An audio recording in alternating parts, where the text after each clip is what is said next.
Hello viewers, আসসালামু আলাইকুম। আশা করি সবাই অনেক ভালো আছেন। তো গত ভিডিওতে আমি বলছিলাম যে আমার খামারের আয় ব্যয়ের খরচটা আপনাদের দেখাবো। তো বিগত ১ মাসে আমি কত টাকার খাবার এবং ওষুধ সহ কত টাকা ব্যয় করছি আমার খামারের পিছনে, এবং আমি কত টাকার ডিম বিক্রি করছি, আর এই ৩৬ দিনে আমার কত টাকা আয় হয়েছে সেটাই আজকে আপনাদের সামনে তুলে ধরবো। তো এই জন্য সম্পূর্ণ ভিডিওটি দেখতে থাকুন, আর আমার চ্যানেলটি সাবস্ক্রাইব করে অবশ্যই পাশে থাকবেন। খামারটা শুরু করার পর কিন্তু আমি অনেক খাবার খাওয়াইছি এই ফাঁকিগুলারে। তবে আজকে আমি গত মাসের ৫ তারিখ থেকে এই মাসের ১১ তারিখ পর্যন্ত বিগত ৩৪ দিনে কত টাকার খাবার খাওয়াইছি আর কত টাকা ডিম বেচছি এবং ওষুধ খরচ কত টাকা গেছে, এই হিসাবটা আজকে আমি আপনাদের সাথে তুলে ধরবো। ফেব্রুয়ারি মাসের ৫ তারিখ থেকে মার্চের ১১ তারিখ পর্যন্ত আমি টুকিটাকি এবং পাইকারি সহ টোটাল ডিম বেচছিলাম ২৮,১৫০ টাকার। ডিম বেচে যেহেতু ২৮,১৫০ টাকা পেয়েছি, তাহলে খাবার খরচ কত টাকা গেছে সেটাই আপনাদের বলি। তো আমার এখানে প্রায় ৫৫০ টাকা বাকি আনছিলাম। এখান থেকে কিছু বাকি মারা গেছে, কিছু বাকি চলে গেছে। তো যাই হোক, এখন বর্তমানে আমার ৫০০ থেকে ৫২০ টাকা বাকি আছে। তো আমি গড়ে ৫০০ বাকি ধরি। আপনারা সবাই জানেন একটা কোয়েল পাখি খাবার খায়া থাকে দৈনিক ২০ থেকে ২৫ গ্রাম। যেহেতু আমার খামারে ৫০০ পাখি আছে, তো তাদের দৈনিক খাবার লাগে ১০ কেজি। আর ১০ কেজি খাবার যদি লাগে দৈনিক, তাহলে আমার ৩৬ দিনে খাবার লাগছে ৩৪০ কেজি। এখানে যদি আমি ৫০ কেজি দিয়ে ভাগ দিই ৩৪০ কেজিরে, অর্থাৎ ৫০ কেজির বস্তা এগুলা, তাহলে কিন্তু আমার দাঁড়াইতেছে ৬.৮, অর্থাৎ ৭ বস্তায় আমার খাবার লাগছে। তাহলে দেখা যাইতেছে যে ৭ বস্তার মধ্যে কিন্তু ২ ধরনের খাবার আছে। একটা আছে লেয়ার 1, যেটা ভুট্টা ভাঙ্গা, আরেকটা হচ্ছে স্টার্টার একটা ফিড আছে যেটা গুঁড়া ফিড, ওইটা। তো স্টার্টার ফিডটা কিন্তু ৩৩০০ বস্তা, আর হচ্ছে লেয়ার 1 যেটা, এটা হচ্ছে আপনার ২৫০ টাকার বস্তা। তো আমি দুটোটাই কিন্তু মিক্স করে খাওয়াই। দুটোটা মিক্স করে খাওয়ার কারণ হচ্ছে, আমি যদি শুধু লেয়ার 1 খাওয়াই তাহলে কিন্তু পাখির ওজনটা কমে যাবে আর পাখিগুলো অসুস্থ হওয়ার সম্ভাবনা থাকবে। এজন্য কিন্তু স্টার্টার ফিডটাকে মিক্স করে খাওয়াইতে হয়। এখন আসা যাক মূল হিসাবে। ৭ বস্তা ফিডের মধ্যে কিন্তু আমি লেয়ার 1 খাওয়াই ৪ বস্তা খাওয়াইছি, আর ৩ বস্তা খাওয়াইছি কিন্তু স্টার্টার। তো স্টার্টার ফিডটা কিন্তু ৩৩০০ টাকা বস্তা। তো এখানে ৩৩০০ টাকা বস্তা যদি হয়, ৩ বস্তার দাম হইতেছে ৯,৯০০ টাকা। আর হচ্ছে লেয়ার 1 হচ্ছে ৪ বস্তা, ৪ বস্তা ২৫০ টাকা করে হইলে দেখা যাইতেছে আমার ৪ বস্তার খাবারের দাম গেছে ১১,২০০ টাকা। এটা হচ্ছে আপনার লেয়ার 1 ভুট্টা ভাঙ্গা খাবারটা, এখানে ৪ বস্তার হিসাব। আর ওইখানে আছে ৩ বস্তার খাবারের দাম আছে ৯,৯০০ টাকা। তো টোটাল যোগ করলে কিন্তু দাঁড়াইতেছে যে আমার ২১,১০০ টাকা। এটা হচ্ছে আমার ৩৬ দিনের খাবার খরচ। তো এখন আসা যাক ওষুধ বাবদ। তো এখানে ওষুধ বাবদ আমি প্রায় আরও ১৫০০ টাকা খরচ করছিলাম।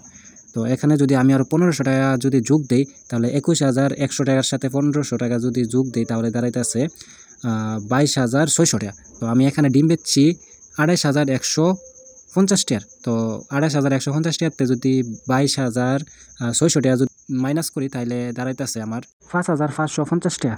তো এটা কিন্তু আমার বিগত ৩৬ দিনের প্রফিট। আমি শুরুতে বলছিলাম যে আমার খামারে কিন্তু প্রথম দিকটা ডিমের পার্সেন্টেজটা কম ছিল, যার জন্য কিন্তু ব্যয়ের পরিমাণে বেশি। তো এই জন্যই কিন্তু আমার প্রফিটটা কম আসছে এই মাসে। এখন যেহেতু আলহামদুলিল্লাহ আমার পাখিগুলো ৭০ থেকে ৭৫% ডিম দিতেছে, তো এখন কিন্তু আমার ফুল একটা প্রফিট থাকবে। আপনাদের আরেকটা ধারণা দিয়ে রাখি, এখন যেহেতু আমার খামারে ৭০ থেকে ৭৫% ডিম আসতেছে, তো আমি যদি এখন একটা হিসাব দেখাই আপনাদের, ৭০ থেকে ৭৫% ডিম যদি আয় আমার খামারে, তাহলে কিন্তু দৈনিক আমার ৩৭০টা ডিম আইতাছে। তো ৩৭০টা করে ডিম যদি আয়ে, তাহলে ৩০ দিনে ডিম আইতাছে আমার ১১,১০০ ডিম। আর এই ১১,১০০ ডিম আপনারা জানেন যে বর্তমানে ডিমের মূল্যটা একটু কম, যেহেতু রমজান মাস। তো আমি ২ টাকা ৮০ পয়সা করে ডিমগুলো সেল করি পাইকারি মূল্যে। তো পাইকারি মূল্যের হিসাবটা আপনাদের দেখাই। ১১,১০০ ডিমের দাম হচ্ছে পাইকারি মূল্য ২ টাকা ৮০ পয়সা করে হইলে এখানে আসতেছে ৩৬,০৮০ টাকা। আর খাবার খরচটা কিন্তু আপনাদের প্রথমেই দেখাইছি। আমার টোটাল খাবার খরচ এবং ওষুধ বাবদ যায় ২২,৬০০ টাকা। যদি ৩১,০০০ টাকা থেকে ২২,৬০০ টাকা যদি মাইনাস করেন, তাহলে দাঁড়াইতেছে ৮,৪০০ টাকা। এটা হচ্ছে একটা খামারের ৫০০ পাখির ফুল প্রোডাকশনের একটা হিসাব। অর্থাৎ একটা খামারে যদি ৫০০ পাখি ফুল প্রোডাকশনে ডিম দেয়, তাহলে কিন্তু প্রতি মাসে আপনার ৮,৪০০ টাকা কিন্তু প্রফিট বের করা যায় এই ছোট্ট একটা খামার থেকে। তাহলে আপনারা বুঝতেই পারতেছেন যে ছোট পরিসরে যদি খামার করা যায় কোয়েল পাখির, তাহলে কিন্তু মোটামুটি আপনার একটা ভালো একটা অ্যামাউন্ট থাইকা যায়। আমার কিন্তু এখন থেকে যেহেতু পাখিগুলো 70-75% ডিম দিতেছে, তাহলে আলহামদুলিল্লাহ প্রতি মাসে আমার 8,400 টাকা থাকবো। ছোটোখাটো পরিসরে যদি 500 পাখির থেকে যদি 8,400 টাকা যদি প্রফিট বের করা যায়, তাহলে 1,000 পাখিতে কিন্তু মোটামুটি 15,000 থেকে 16,000 টাকা প্রফিট বের করা সম্ভব। তবে শ্রম দিতে হবে, অবশ্যই পাখির যত্ন নিতে হবে এবং পরামর্শ নিয়ে কিন্তু খামার করতে হইব।